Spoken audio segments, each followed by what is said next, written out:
Very good, don't you think? I think you forgot something. 48 volt saves fuel. Even this amazed us. Take it away. So a lot of the questions we got was, that's great, but how much more fuel is it gonna take to actually charge? And the answer is, it will use less. Nobody believes that. Even I didn't believe that. So what I did was, I looked at numbers. I actually went through and I wrote a paper on the fuel consumption of charging batteries with 12 volt and with 48 volt.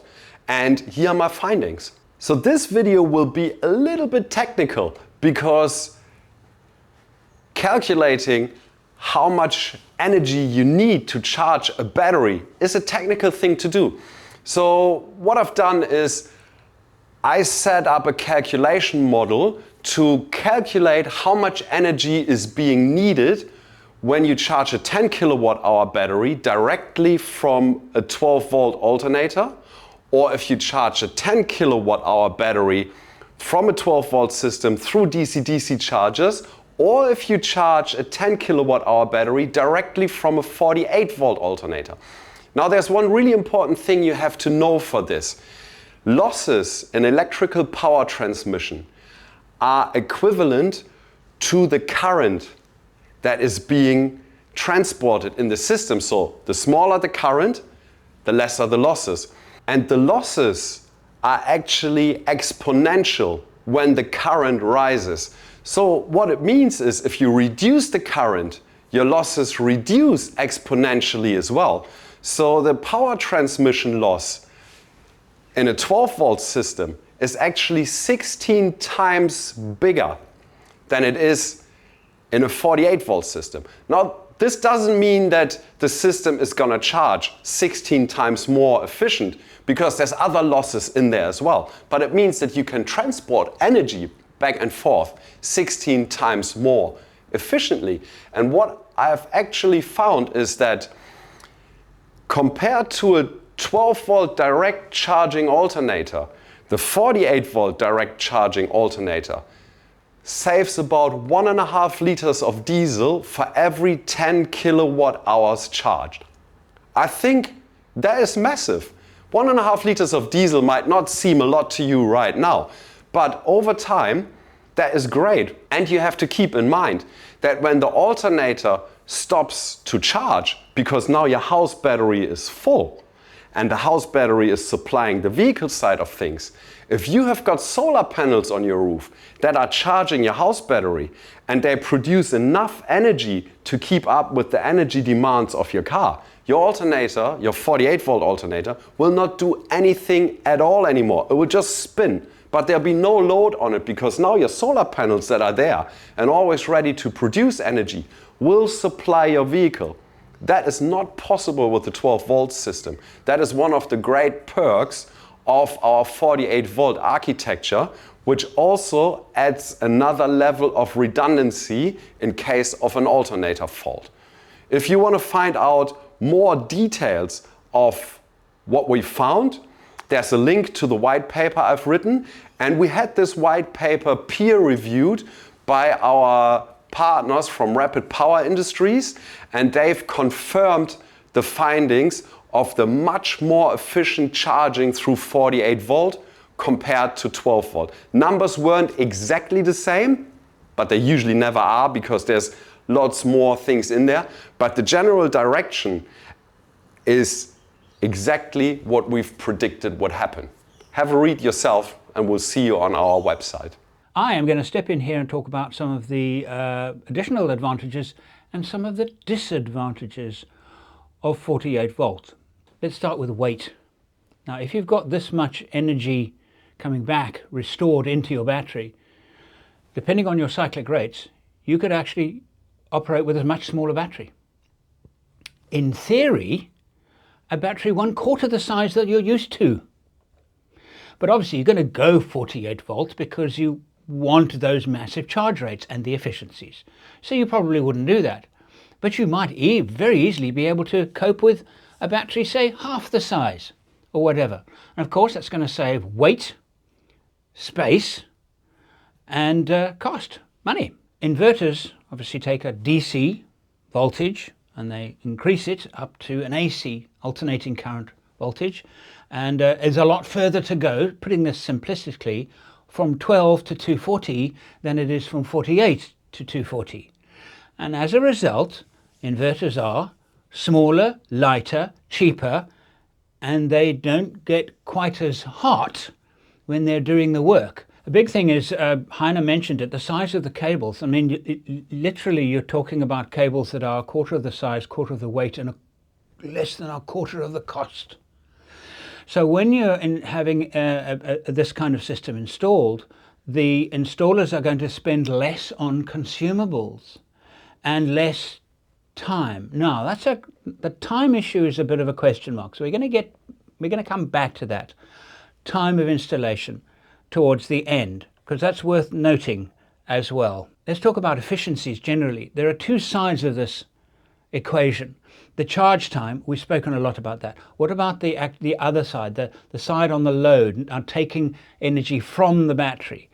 Now, 48 volts more efficient. In other words, you will run the same kind of equipment and use a lot less energy. A lot, it varies enormously. Sometimes it's a little bit less energy, sometimes it's considerably less energy. But overall, there's an efficiency gain. For example, air conditioning. Now, the air conditioner that we've fitted, I'm not talking about the engine air conditioner, I'm talking about the cab air conditioner in our high-ace fan, is a 48 volt unit. We could just as easily fitted a 240 volt unit. But the 48 volt unit, because you're not having to go through the step of going from 48 volts to 240, then running a piece of equipment, if you can bypass that step, a little more efficient. Okay, and if you can bypass that step, well, then if you can get a 48 volt air conditioner, fantastic. 12 volt air conditioners, all of the ones that I've tried, hopeless. They just don't work. Okay, but the 48 volt one is really effective. It's a split, so it's heating and cooling off 48 volts. So again, a little bit more efficiency there. Think about the equipment that you buy for your camper or caravan. Now here, this is more on the efficiency on the caravan side. If you're using 48 volt in your caravan, of course, it's all very well, and you're going to get those efficiencies that I'm speaking of. But if you can't recharge your batteries really fast, then the only advantage of putting a 48 volt in your caravan is that you can run a larger inverter. And because you can run a larger inverter, you can get all of these other gains that I'm speaking of now. And perhaps even run an air conditioning off the 48 volt in the caravan. Great, you're winning all the way. If you can't charge your battery really, really fast, then that's where the advantages of 48 volt are limited. They're limited to the load side. You're not getting the charge side advantages, which for me, that's where the massive advantages are, on the charge side. Okay, let's get back to equipment fitted in your caravan, or in our case, our van. A little toaster oven, a little miniature oven, a water heater. Now, our water heater is a 48 volt water heater. It heats up far faster than a 12 volt water heater. All right, so it's more convenient, and it's 48 volt. If we had to use those same 12 volt water heaters and run them off AC, which we could easily do, then we would get their power advantages. So we can either go heat up water quickly from AC, because we've got abundant AC and we've got abundant stored energy, or stored energy we couldn't replace very, very fast. Or we can go a 48 volt water heater and save even more. And it warms up and heats up very, very fast. So altogether, it's a gain. A little kitchen oven. Now the 12 volt ones, and I'm the first ones to say, I adore my little travel buddy. But honestly, an inexpensive oven from wherever, AC oven, is a third of the price. It heats up much, much faster, and you run it off AC. So why would you fit a travel buddy if you had this much energy and this much AC. Going to wrap up now with complexity. It is more complex than 12 volts. Now, but that I say that advisedly because if I have to compare the complexity of installing the Egon 48 volt system with, say, a complex 12 volt system, for example, using the Redarc Alpha 100. The Alpha 100, you're going to get a maximum charge current on a good day when it's cool, etc., of 100 amps, max 100 amps. We've already established with 48 volts at the Egon system, far, far, far more than that. 4+ times more than that. Great. More complex? Between those two systems? No, not really. I come to that conclusion because I say, could an ordinary person fit the 48 volt system themselves? When I say ordinary person, somebody who has a little bit of skill with DC, but not much, could they? No, not really. Could you fit a Redarc, the 100, the Alpha 100? Nah, not really. Similar complexity. Could you fit a straightforward 12 volt system yourself using an Egon DC hub or DC hub nano? Absolutely.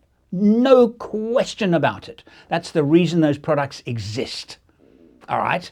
So if you're looking at the two and you're saying 12 I can do myself, 48 I can't really, you have to weigh up the pros and cons. How much do you want all of these advantages? That I cannot answer. But doing it yourself with no DC wiring experience, 48 volts, I would not recommend.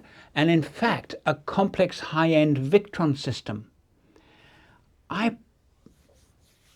you might do it with a DC hub dual. You might do it yourself. You might, yeah.